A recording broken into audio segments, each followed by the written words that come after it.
സ്ഥിരം തൊഴിൽ കിട്ടുന്ന സാഹചര്യം ഇനി രാജ്യത്ത് ഉണ്ടാവില്ലെന്ന് വി.കെ. സനോജ് എം.എൽ.എ. പല കമ്പനികളും തൊഴിലാളികളെ കൂട്ടപ്പിരിച്ചുവിടൽ നടത്തുകയാണ്. നിർമ്മിത ബുദ്ധിയുടെ കാലത്ത് ഇനിയുള്ള ജോലികൾ നാളെ ഉണ്ടാവില്ലെന്ന അവസ്ഥയാണെന്നും വി.കെ. സനോജ് പറഞ്ഞു. കൂത്തുപറമ്പ് സഹകരണ റൂറൽ ബാങ്ക് സംഘടിപ്പിച്ച വിജയോത്സവം ഉദ്ഘാടനം ചെയ്ത് സംസാരിക്കുകയായിരുന്നു അദ്ദേഹം. നേരത്തെ രാജ്യത്ത് ഒരു തൊഴിൽ നിയമമുണ്ട്. ഇന്ന് നമ്മുടെ നാട്ടിൽ തൊഴിൽ നിയമമില്ല. ഇവിടെ കുറച്ച് മാസങ്ങൾക്ക് മുന്നേ രാജ്യത്തെ തൊഴിലാളി നേതൃത്വത്തിൽ വലിയൊരു പണിമുടക്ക് സമരം നടന്നു. പണിമുടക്ക് സമരം നടന്നപ്പോൾ കുറെ ആളുകൾ പറഞ്ഞു, അയ്യോ ഈ പണിമുടക്കിയിട്ട് എന്ത് കാര്യം, പണിമുടക്കിയാൽ അന്നത്തെ നിങ്ങളുടെ ശമ്പളം പോയി, അന്നത്തെ കൂലി പോയി എന്നല്ലാതെ നമുക്കെന്ത് നേട്ടമാണെന്ന് ചോദിച്ച ആളുകൾ അവിടെ കോറം ഹെൽത്ത് എന്ന് പറയുന്ന ഒരു സ്ഥാപനത്തിൽ നിന്ന് 700 യുവാക്കളായിട്ടുള്ള തൊഴിലാളികൾ ഇതാ പിടിച്ചുവിട്ടിട്ടുണ്ട്. സഹപ്രവർത്തകർക്ക് ചേർന്ന് അവിടെ എത്തിയപ്പോൾ 700 കുട്ടികൾ രാവിലെ ആ കോറോ ഹെൽത്ത് എന്ന് പറയുന്ന കമ്പനിക്ക് മുമ്പിൽ സാധാരണ നിലയിൽ ജോലിക്ക് കയറാൻ വേണ്ടി നിന്നതാണ്. അപ്പോൾ പറഞ്ഞു ഇന്ന് മുതൽ നിങ്ങൾക്ക് ജോലി ഇല്ല എന്നാ പറഞ്ഞു. ഇപ്പൊ നേരത്തെ പണിമുടക്ക് സമരം നടത്തിയപ്പോൾ ആക്ഷേപിച്ച ആളുകൾ ഉണ്ടായിരുന്നു.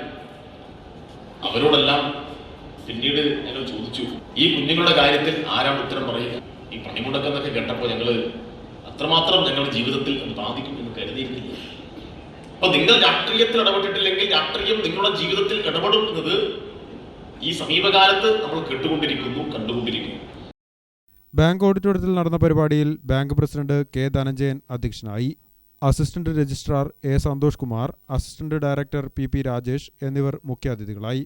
ബാങ്കിന്റെ പ്രവർത്തന പരിധിയിൽ ഉൾപ്പെടുന്ന കൂത്തുപറമ്പ് നഗരസഭ, ചിറ്റാരിപ്പറമ്പ്, മാങ്ങാട്ടിടം, വേങ്ങാട്, പാട്യം, കോട്ടയം പഞ്ചായത്തുകൾ, കോളയാട് വില്ലേജ് എന്നിവിടങ്ങളിലെ SSLC +2 പരീക്ഷകളിൽ എല്ലാ വിഷയങ്ങൾക്കും A+ നേടിയ 300ഓളം വിദ്യാർത്ഥികളെ ചടങ്ങിൽ ക്യാഷ് അവാർഡും ഉപഹാരവും നൽകി അനുമോദിച്ചു.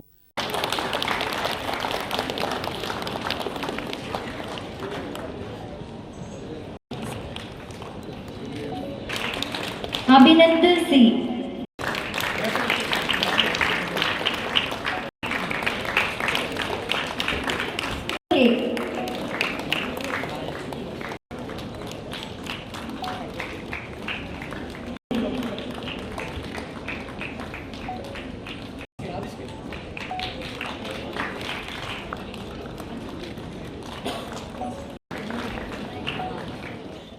C Vijayan, K Prakashan, OC Bindu, N Anitha, P Rameshan, K Rakesh എന്നിവർ സംസാരിച്ചു. ഗ്രാമിക ന്യൂസ്, കൂത്തുപറമ്പ്.